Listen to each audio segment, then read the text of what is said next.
Cette autre actualité, je vous le disais en titre, le militant écologiste Paul Watson reste en détention au Groenland.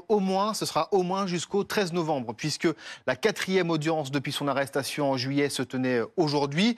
D'ailleurs, un rassemblement a eu lieu à Paris à l'appel de Brigitte Bardot. On écoute d'abord la réaction du principal intéressé, Paul Watson.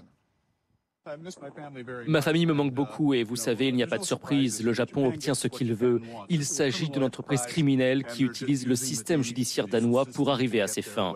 Ils veulent recommencer à tuer des baleines dans l'autre sanctuaire baleinier de l'océan Austral. Ils ont peur qu'on les démasque à nouveau. C'est de cela dont il s'agit. François Pitrel, bonjour, journaliste environnement BFM TV. Ça y est, le verdict est tombé une nouvelle fois, si j'ose dire. Pas forcément de surprise dans ce qui a été décidé. Non, c'est pas vraiment une surprise parce que, en fait, cette détention, elle est en cours tant qu'il n'y a pas de décision du gouvernement danois sur l'extradition de Paul Watson.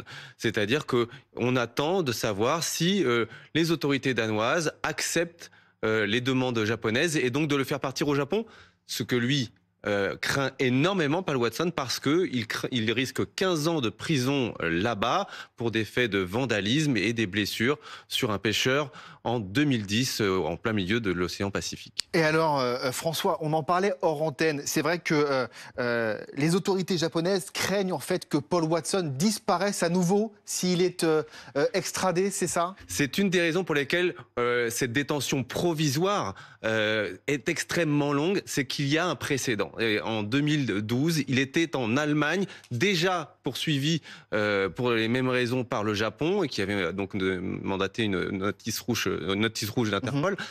Et il avait appris qu'il allait se faire extrader. Donc il s'est grimé, il a mis une perruque, il s'est rasé la moustache, mis une chemise hawaïenne apparemment, rentré dans une voiture, il est allé jusqu'au port le plus proche où il a rejoint un bateau. Et de là, il a passé presque 15 mois en pleine mer sans jamais revenir à terre.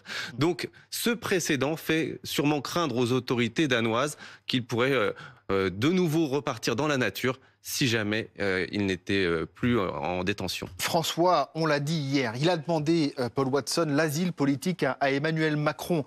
Quelles sont les réactions justement des autorités politiques françaises ?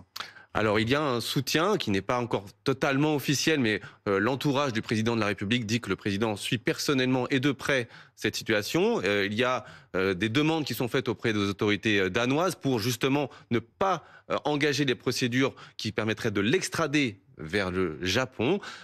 Mais sa demande de droit d'asile, elle, pour le coup, n'a peu de chances d'aboutir puisqu'il faut être présent sur le sol français pour pouvoir faire cette demande, mais c'est une demande très symbolique et il a d'ailleurs tout à l'heure, lors d'une petite intervention courte à la sortie du tribunal, dit qu'il remerciait la France et qu'il espérait devenir très rapidement citoyen français. Donc prochaine étape très rapidement, ce sera forcément le 13 novembre. Le 13 novembre, ou plus tôt si le gouvernement danois décide de l'extrader vers le Japon. D'accord. Merci en tout cas François Pitrel pour toutes ces informations. On suit également ce dossier sur BFM TV.